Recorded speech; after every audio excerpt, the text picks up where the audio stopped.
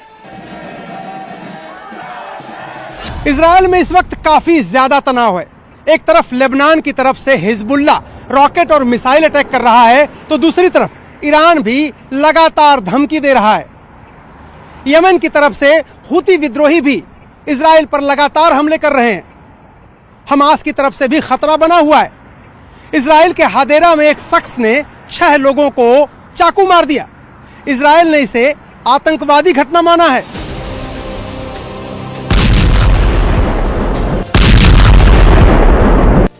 Hadera में इस हमले ने पूरे इजराइल को हिलाकर रख दिया है। हमलावर भी मारा गया, लेकिन 1 अक्टूबर को तेल अवीव में भी ऐसा ही हमला हुआ था, जब 2 बंदूकधारियों ने इजराइल की राजधानी में गोलियां बरसानी शुरू कर दी थीं। इस हमले में 7 लोगों की मौत हुई थी, जबकि 9 घायल हुए थे। ऐसे हमलों और हिजबुल्लाह के रॉकेट अटैक के बीच इजराइल पर बड़ा खतरा ईरान की तरफ से है, और इसमें सबसे बड़ी भूमिका जनरल इस्माइल कानी की हो सकती है।